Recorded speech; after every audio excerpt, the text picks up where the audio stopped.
New York Liberty head coach Sandy Brondello has been fired. Code red, everybody alert. Sandy Brondello is out on the market. We got a shark out on the market. The WNBA just lit a match, and the entire league is about to catch fire. The New York Liberty made a move that no one saw coming, firing legendary coach Sandy Brondello in a stunning act of self-sabotage. But one team's chaos is another's golden ticket. For Caitlin Clark and the Indiana Fever, this isn't a problem, it's the opportunity of a lifetime. The calls from fans are already deafening. The Fever need to swoop in and steal Brondello before someone else does. I think Sandy Brondello is the best option for us to get the Caitlin Clark of Iowa. Bring in Sandy. Bring in Sandy, and it's going to be showtime, because I believe if you get Sandy, Sabrina Ionescu's a free agent. Breanna Stewart is a free agent. We talking big business now. We talking big. Let's be perfectly clear, Sandy Brondello isn't just another coach looking for a job. She is the architect of dynasties, the kind of leader who could take Caitlin Clark's raw generational talent and forge it into an unbreakable legacy. With a history of winning championships and empowering her stars, Brondello offers the one thing Clark desperately needs, a coach who will give her the freedom to be great while providing the structure to win it all. It's the kind of pairing that keeps rival GMs up at night. It would have been good for our craft to see her, but hopefully they get to see her after post-All-Star. You get to play them again. As for the All-Star, I'm excited to get to know her a little bit. I think that's the part of the All-Star. It's going to coach players that you haven't coached before and get them to know them a little bit and enjoy the whole celebration.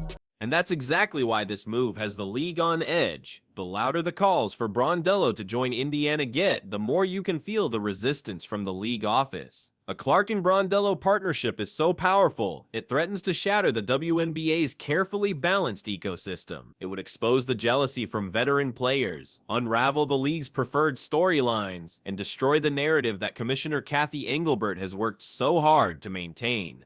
This isn't just about coaching, it's about control. To me, Sandy doesn't strike me as a yes man.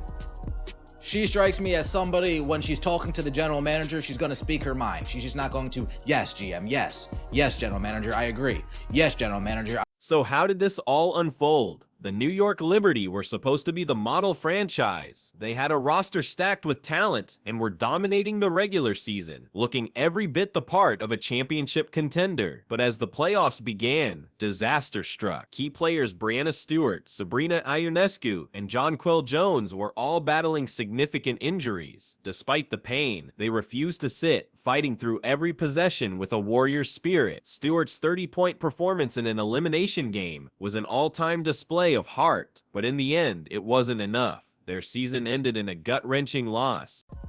7-17, ravaged by injury all season long. Jonquel Jones out for a good part of the season. Breanna Stewart dealing with a knee issue during the playoffs. They lose. In the moments after that crushing defeat, there was no finger-pointing. There was no drama. Instead, the players publicly and passionately defended their coach. They doubled down on their support for Sandy Brondello, promising to come back stronger with her leading the way. Viral clips showed Stewart and Ionescu praising her leadership and vowing their loyalty. They made it clear Sandy was their coach. Then, less than 24 hours later, the ultimate betrayal. The Liberty front office announced her contract would not be renewed. She was out. The New York Liberty have let go Sandy Brondello. Well, in their terms, they will not renew her contract. In our eyes, they parted ways. She was fired, essentially. But not as bad as being fired, I guess. But that's just how we talk out here. Nonetheless, I'm shocked. She's been a coach there for 4 seasons. You look at the past 3 seasons, she made it to the finals in her 2nd season. She won the finals in her 3rd season, and they lost in round 1 this year. Outside looking in, you look at this franchise and you see that's a successful franchise. New York is a powerhouse in the W right now. The official explanation for the firing was somehow even more insulting than the act itself. The Liberty's front office, led by a GM with a cold corporate mentality, offered nothing but vague buzzwords. They talked about wanting a new voice and a different direction, completely sidestepping the fact that Brondello had built their team into a powerhouse. It was a textbook example of Wall Street logic applied to a locker room. There was no patience, no loyalty, just a brutal bottom-line assessment that treated a championship-winning coach like an underperforming stock. The players' voices were ignored, and the culture she built was dismissed in a single press release. What would you say to those who question whether Sandy should be here next year to coach you guys again? I'm not saying I questioned it. There's just some people that do. I mean, to anybody that kind of questions Sandy being here, like, this is a resilient group, and she has our back and we have hers. And the way that she continued to kind of, I don't know, deal with the cards she was dealt, like, was incredible. It wasn't easy for anybody, but she came in every day with a positive attitude and a mindset to put us in our best positions possible and best foot forward. So we're not going to be a team that points fingers. You know, there's a lot of us that could have done better this season, but we're still going to fight and show up for each other every single day, and I think that's what's the most important part. So we have Sandy's back. Thanks, everyone. The news sent shockwaves through the entire sport. Fans were furious, analysts called the move completely reckless, and even rival teams couldn't believe what they were hearing. The Liberty had just fired the woman who built their franchise from the ashes into a perennial powerhouse. No one could make sense of it. This wasn't just a coaching change. It was a front office meltdown, an act of organizational malpractice that left everyone speechless. It was immediately labeled the single most disastrous decision in Liberty history, and the label stuck. I just saw this news and I went, what the bleep? Literally. People are calling this the most disastrous move in Liberty history, and it's not an exaggeration. When you look at what Sandy Brondello accomplished, the decision becomes impossible to defend. She isn't just a good coach. She's one of the most decorated and respected minds in basketball, and she built her reputation on one thing: winning. In 2022, she took over and immediately made the Liberty a playoff team. By 2023, they were in the WNBA Finals, and by 2024, she delivered the franchise its first ever championship in a historic overtime thriller. Even in 2025, with her roster decimated by injuries, she still dragged them into the postseason. Firing her was like devouring a 5-star steak dinner and then sending it back because the garnish wasn't Instagram worthy. It was pure nonsense.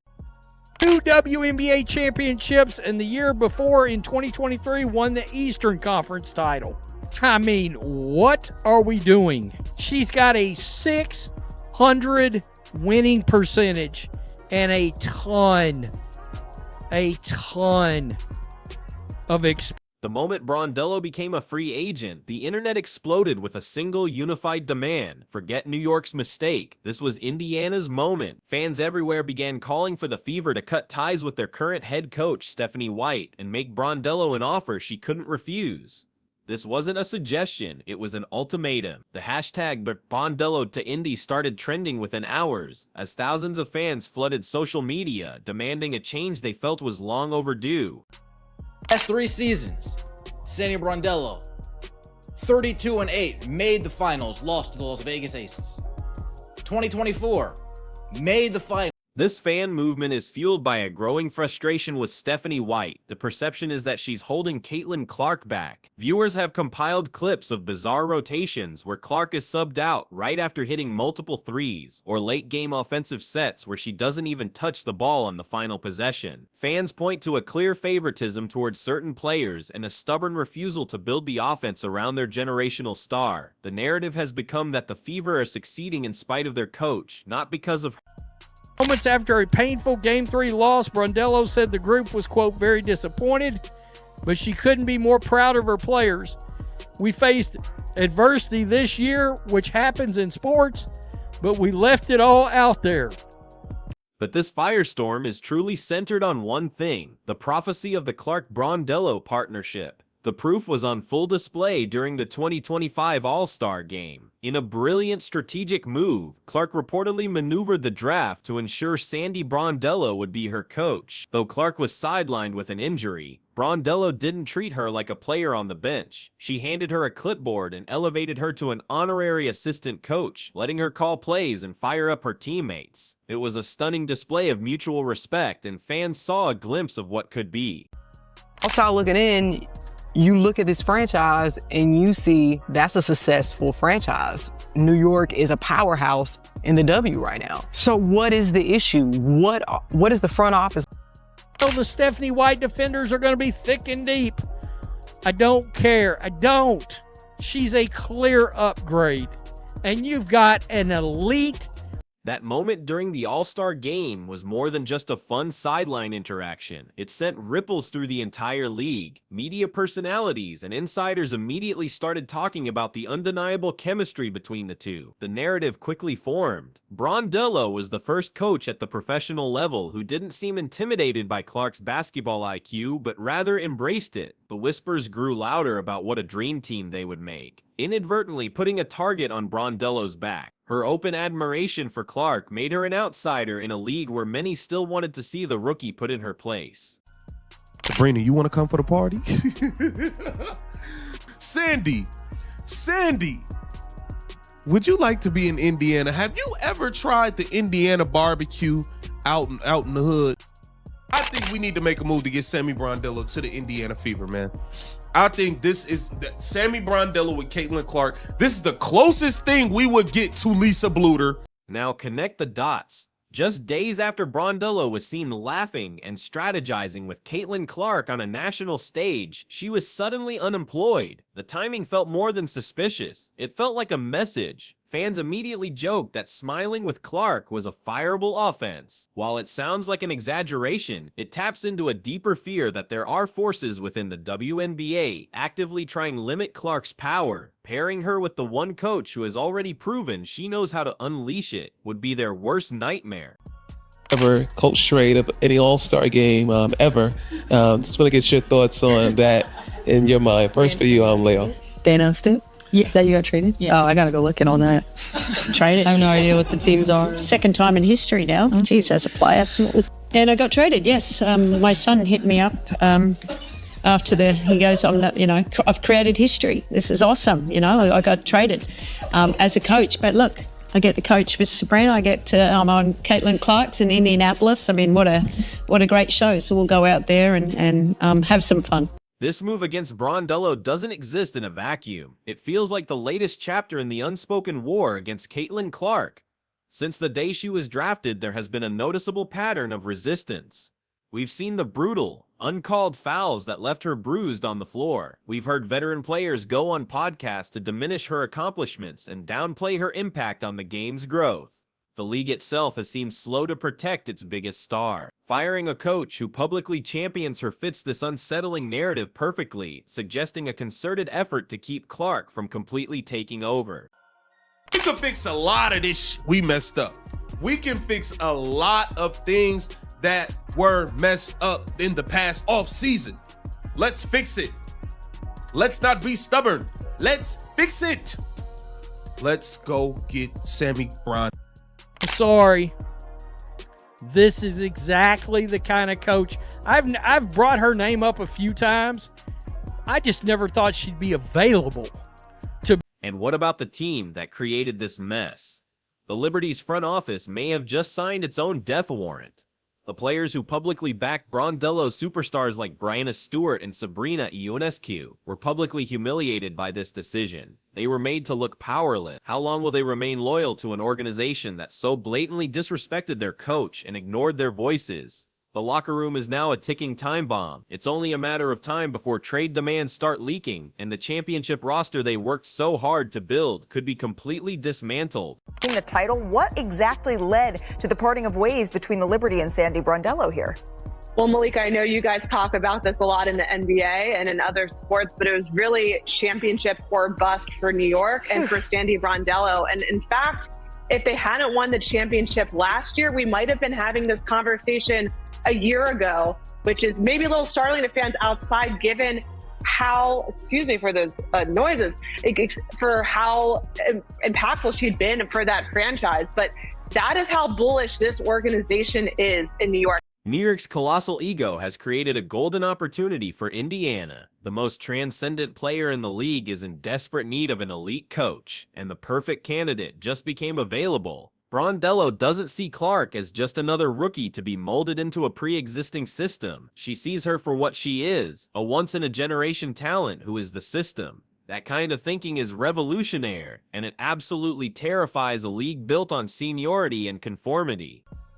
I would expect them to really, again, be bullish in who they go after. We know that they are a WNBA franchise that invests a lot in a lot of resources, a lot of financial, capital into these decisions. So I think it wouldn't be shocking, though, if they decide to go after maybe someone in the NBA, someone that we might be a little bit more of a non-traditional hire. I do think Sandy Brondello has a great shot of getting hired again. We know what she has done in this league.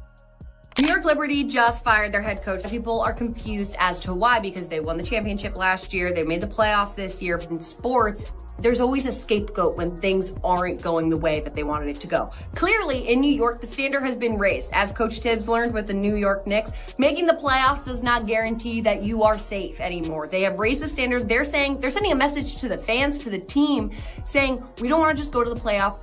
We need to go to the finals and we need to win. So if it's not the players on the court that are changing, it's got to be the coaching staff. So unfortunately, that did mean Coach. The perfect pairing is right there, in plain sight, waiting to be assembled. Fans see it, analysts see it, and you have to believe Caitlin herself knows what this could mean for her career. The very people who claim to want what's best for the league are now the only ones standing in the way of its most exciting potential partnership. The question is no longer can this happen, but will the Indiana Fever have the courage to defy the status quo and make the move that could define the next decade of basketball? Or will they allow this revolution to be stopped before it can even begin?